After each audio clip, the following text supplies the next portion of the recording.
Okay, ladies and gentlemen, we are live. We are streaming live to all the platforms you can see on screen and more as usual. So we've got some good news today and we got some bad news. If you are a lobster or a shrimp or any form of seafood, you're probably celebrating today. But if you're a human that likes to eat in restaurants like Red Lobster, for example, in the US, well, I've got some bad news because it looks as though they are about to go into administration. Now, we'll touch upon this today, but I want to really bring in the broader context for what is happening in the US because the whole Red Lobster thing is a very small part of what's actually happening. So we'll go over the macro, as it were, today and look at what is actually happening in the US, why there's so many problems, Bidenomics is doing great for everyone, isn't it? I'm sure you're all very, very happy if you're in the US. And if you're not in the US, as I always say, it's important to look at what's happening in the US, wherever you are in the world, because what happens there sends ripple effects pretty much everywhere else. It sends ripple effects globally. And when you finally do see this US dollar come down in the future, again, I'm not saying it's going to happen tomorrow or next year or whatever, but we will look at the debt levels and the debt to GDP and where this is going. And you'll see the reports are very clear. The Fed reports are clear. There's only a certain limit where any country can get to with their debt to GDP. That's your gross domestic product.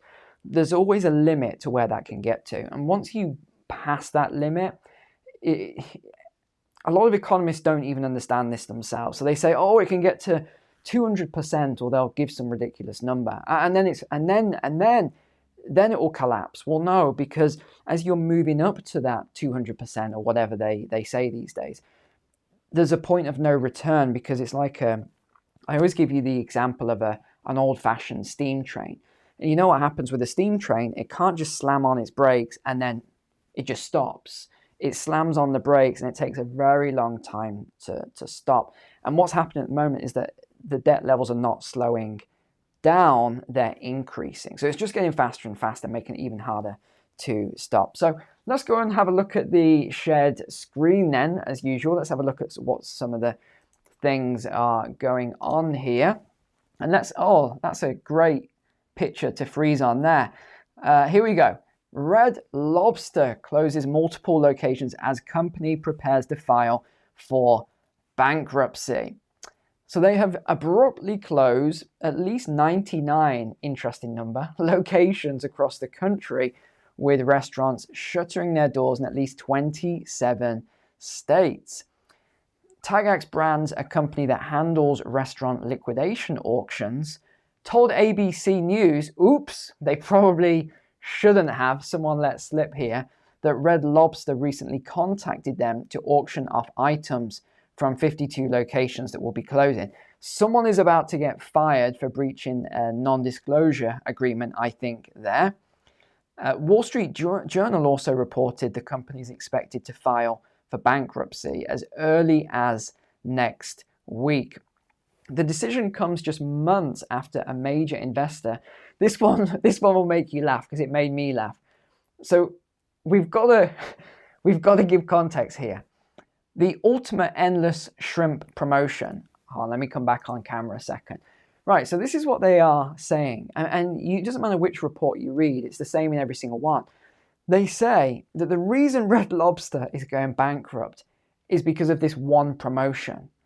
And you've got to read some of this stuff. They say, oh, these Americans, we did not expect the American consumer to eat so much shrimp for $20. And they're bankrupted us. It's like, and then it says, there's like a dialogue. Well, how long did it take you to realize it? Oh, it took 9 months. Okay, so it took the CFO, the Chief Financial Officer of Red Lobster, 9 months to realize that they were losing hundreds of millions of dollars from this promotion. And he or she didn't realize that for 9 months. And that's why they're going bankrupt. I don't buy it at all. It sounds like nonsense to me. But either way, that is the reason they're giving. Is this promotion, this endless shrimp promotion? They were expecting people. It's quite funny when you read it all. They said, and they give examples like, they've got the broccoli here. Oh, we had all this broccoli, but just no one was eating it. They only wanted the shrimp. They just came in and ate all the shrimp, and they left the broccoli. It's like, yeah. What do you expect? There's broccoli at home. If you're going to come in, you're going to eat the shrimp. If it's $20, I mean, I don't know. Something which was different from our expectation is the proportion of the people selecting this promotion was much higher compared to expectation. Wow. I don't know where that came from. With inflation prompting more Americans to pinch pennies, experts are seeing consumers pivot to restaurants that can offer good value for price, and fast casual chains are seeing a boost in popularity. Now, this is interesting because this was part of the forecast I did years ago, and I said, once this recession kicks in, what you're going to see is the shrinking middle class, and then you're going to see these larger restaurant chains start to collapse upon themselves. I got to be honest, I didn't see Red Lobster collapsing like it is because it's so popular.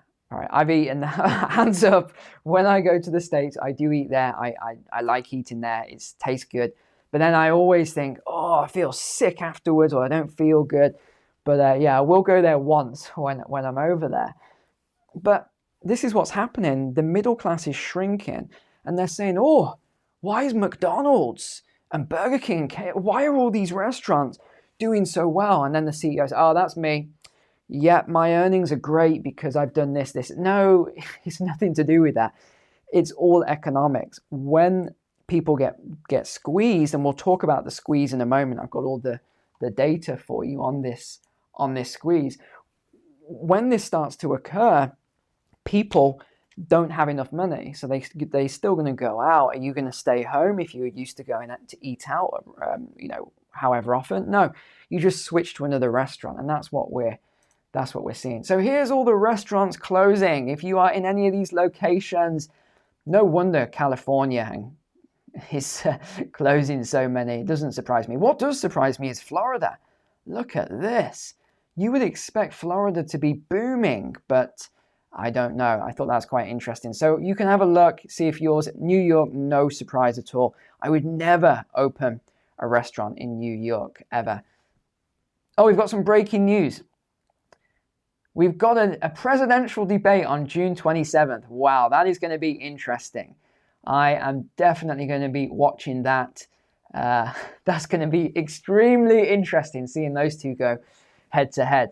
We're loving it. Okay, so we had the new CPI out today, the Consumer Price Index. And what made me laugh about this was they said, wow, this is great news. Inflation only went up by 0.3%. And it's like, they're all celebrating. They're saying, yes, inflation has only gone up 0.3%. That's not something to celebrate, right? You don't celebrate inflation increasing when they're trying to bring it down. They want to get to this 2% target or whatever, which is based on nothing. Just so you know, you even speak to, who do we speak to? He was a professor of economics last year. I can't remember who it was. Someone will remember in the chat. And he even explained the background to the 2%. There is no background to it. It was just thought up one day and someone just decided it, and now the central banks do it. It's 2% rate. But they're celebrating this 0.3%. I don't know what it is. Let's have a look what it is annualized at the moment. Where is it annualized? I'll find it in a second. But here we have major, 3.4%. So major categories are still up 3.4%. Food still up 2.2%, which I don't believe for a moment. And I know you don't either from your grocery bill. Energy up 2.6%. This shouldn't even be happening in the US with the amount of energy. You guys have got hundreds of years, if not 1,000 years worth of energy down there. But they're not letting you drill because they want to tick all these boxes and look good for the ESG scores. But we've got a lot more going on than just that. The Goldman CEO has just issued a warning as interest costs on America's ballooning debt exceed spending on defense and medicine. Just think about that again for a moment, what he's saying. He's issuing, I mean, for him to issue a warning as well, he's got to put his neck on the line a little bit. And I think Jamie Dimon just did the same thing. I'm not fans of either of them, but just to give background here, for them to say this, they're really putting their neck on the line. Here we go. Here's the usual suspects. The A-team in charge of the world's economics and finances. Gosh, help us. Goldman Sachs CEO David Solomon is the latest business leader to sound the alarm on the current administration's deficit spending, which comes as the cost of making interest payments on the US debt has exceeded spending in both defense and Medicare. Now, to do that, you've really got to be doing something seriously wrong, because I'll show you this in a moment. And then we have this absolute made-up year of 2051 from the CRFB here. They said by 2051, there's no way they can calculate this, by the way. There's absolutely no way. I couldn't even model up to 2041, even with my advanced modeling. So how they get in 2051, I have no idea. Predicted that the spending on interest will be the largest line item in the budget. Currently, only Social Security is greater, being forked over to service the national debt. Okay, so let's just have a quick look at the debt clock, and we are on 2024 here. So this is the GDP, debt to GDP here. It's 122%. That is insane. If you're American and you don't understand what this means, this is just almost runaway at this point. They have to bring this down, otherwise it's going to, the steam train example, the debt will run away so rapidly that they will not be able to control it. And you look at the 34.7 trillion debt now, and again, this is just the US national debt. If we, in fact, let me just show you this real quick. If we go forward to 2028, look what it goes up to, almost 47 trillion. And the debt to GDP, 150%. Now, that to me is where you pretty much, you're not far off the point of no return. You can go a little bit over that, but the runaway effect will be too severe. Let's just go back to 24, and I want to show you here then. Now, you look at the interest on the debt. Now, this is based on annualized, so it's right now. So the interest on the debt is $828 billion. Defense is only 889 billion. Social Security 1.4, Medicare 1.7. Now you go down to, I think it's line, yeah. Now you look at the US unfunded liabilities here. It's I know you probably don't see this number very often, but it's 215 trillion.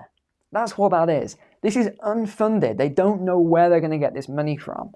215 trillion. 41 trillion they need for Medicare. They don't know where they're going to get it from. Almost 27 trillion for Social Security. That means the money that you have paid in for all of these years that you think is there, it's not. These are the liabilities. That means they don't have the money. It means that it's just like a bank loan. Okay, you think of a bank loan. Let me get back off here a second. What is it's an asset. When you take out a loan, for example, with a bank, that is a loan. That's an asset on the bank's balance sheet. But for you, it's a liability. So that's the difference. People always, for some reason, get this confused, and they try and say, "Oh, this is an asset. Look at this loan I've got for so and so. This is an asset." No, it's a liability. And it's the same way. The government, you've paid all this money to the government for Social Security. They haven't got that money. People think, oh, there's a big pot somewhere, they've been saving it all. No, that's why it's a liability, because they have to pay this out, and they don't have it. So this is wild. What is going on here with all of this? Now, I was on the Fed New York website today on their Center for Macroeconomic Data, and I was pretty astounded by this. Household debt, this is US, climbs to 17.7 trillion in the first quarter of this year. Delinquencies are up massively as well. Hold on, let me just get total debt for you here. Look at this. This is total debt. This is non-housing and housing. So red is non-housing, housing is in blue. This is how fast this is climbing. Now look where we had this issue before. That was 2008. Now you just look at this and take into account inflation here. The other one that I saw that was released yesterday, household debt rose by $184 billion in Q1. Now, you've got to look at this and say, well, why would that happen? Why would it rise by such a huge number? It doesn't make any sense. And then we look at this and we can correlate it. They obviously, I don't think they thought people would do this, but you can correlate it just by looking at this chart here. This is the flow into serious delinquency, so 90 days or more, so that's 3 months delinquent. Q1 of 2023, so last year, it was mortgage debt 0.59%. This year, 0.92%. And if we look at every single one of these, so we look at home equity line of credit, student loan, you all know what happened there. A lot of the student loan debt was written off. That's why we have lower delinquency rates, or it's been postponed. There's a load of stuff going on. So ignore this line because it isn't correct. But if you look at auto loan debt, it's up. You look at credit card debt, look at the delinquency rate on credit cards. It is up over 2%. It's up over 50%. That is huge. That's up again. Everything is up. The delinquency is up massively. And then we have overdue bills are rising with US debt delinquencies. Maxed out credit card borrowers are falling behind on payments. So here's what the data highlights. The mounting financial pressures on American families in an age of elevated inflation. Now, the reason I've put this in green is because they've got it right. A lot of the times they talk absolute rubbish, but they've got it right. The persistent rise in the price of essentials such as food and rent have strained household budgets, pushing people to borrow against their credit cards to pay for necessities. So now you understand why credit cards are up through the roof. It's over $1 trillion. Delinquencies for the younger generation is almost 10%. So they're going delinquent on their debts, on their loans. Consumers have added $3.4 trillion in debt since the lockdowns, and that increased debt bears much higher interest rates. Now, I was watching this guy talking on, I think it was NBC or something like that. They asked him, why have all of the home equity loans, HELOCs and everything, gone up? What's going on? Why is it jumping to such huge levels? And he's like, well, we're not exactly sure, but we have theories. I'm like, please call me. I mean, I'll tell you instantly. You got all these experts. They don't know. They've got theories. It's obvious. People have maxed out. That's what maxed out credit lines means. They've maxed out their credit lines. So now what are they doing? They're refinancing, remortgaging, they're taking HELOCs, they're taking all these other things. It's obvious. If you're maxed out everywhere and you've still got bills to pay and you haven't got any more money, what else do? You go, okay, what is my line of last resort? It's my house. It's a property that I own. It's a rental property. It's whatever else. That is what you do. So it just made me laugh anyway when I heard this guy today. I just couldn't believe it. Couldn't believe some of the people they get on these shows. Okay, so here it is. Look at it. Look at the charts speak for themselves. Look at credit card there. Auto loans. They are all having some major issues. Okay, was there anything else on this? Delinquencies are up here. Younger generation, look at them. Look at all the max out levels here. This is percentage terms. 18 to 29, 10% of balances were in serious delinquencies as well. And it's not just that. You look at small businesses. Now the small businesses have maxed out their credit line, so they're taking on credit card debt. They're using credit cards to fund everything. Small businesses are increasingly turning to credit cards as a key source of funding as they continue to grapple with high inflation and rising borrowing costs. Since, let's call this the lockdowns because they're calling it 2019, small business credit card balances are up 18%. 18% they are up by. But this is what made me laugh again. They said it's a good thing. I was thinking, why is this a good thing? All these media outlets saying this is a good thing, and here's why. That means that they don't have to pass the costs on to the consumer. I thought, okay, you're grasping at straws here.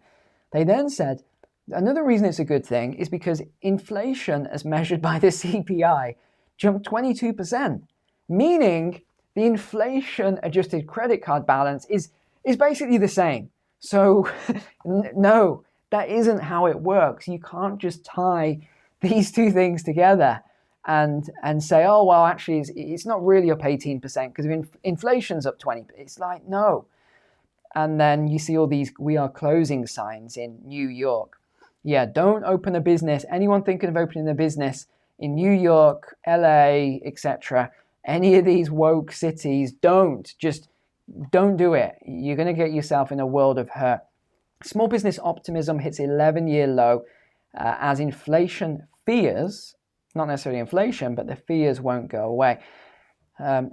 You see, this is all we're seeing at the moment is all of this stuff. There was a couple more points I wanted to bring up.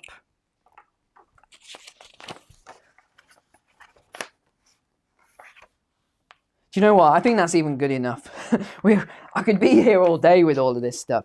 But the general overview I want to get across to you is the US is not as strong as they are making out. Because when it comes to economics and finance, you can't just keep, let's create more and more currency. Let's create more and more currency. There is always a limit. And in fact, Warren Buffett and Elon Musk had made some comments as well, which I thought were quite interesting. See if I've got them here. But they both made some comments. And I'll just paraphrase. They both said that this current administration is taking you down the road to ruin because the debt levels are getting so severe. And similar to what I said, they said they've got to rein this in. And who are you going to listen to? You should listen to people who are very, very smart. I mean, put aside what you think of them as people, they're smart when it comes to finance. So if they're both saying that if this doesn't get reined in soon, we're going to go towards ruin. The US, Elon Musk actually said the US dollar will be worthless if this continues on the way it's going. Warren Buffett said not that because obviously he has investments. He doesn't want to cripple his investments, but he said something similar. I'm very concerned. We all need to be worried, and this administration needs to rein it in and all this other stuff. So all the telltale signs are here. We're now seeing restaurant chains start to collapse like Red Lobster. We're seeing a lot of other businesses, big chains starting to collapse. And I don't just think it's due to AI and robotics. I don't see that like some people think. Someone said, one commentator, this Red Lobster could be to do with AI or robotics. What? Is this guy an idiot? What AI and robot? Anyway, we won't even get into that sort of stuff. Let's leave it there for today. I could just keep going on and on all day about this stuff. Thanks so much for being on the stream. We got a walk and talk tomorrow. It's been good weather for 2 weeks. We've had sunshine apart from yesterday, a bit of rain. So we should have a good walk and talk tomorrow. And then there might not be any videos next week. We'll have to see how I get on. New courses coming along nicely, be released in June. So I think we're on good. Everything's on track. We're getting back into the streaming again. So everything should be good. All right. Thanks so much for being online. Take care. God bless you and your families. And I'll see you tomorrow. Fingers crossed.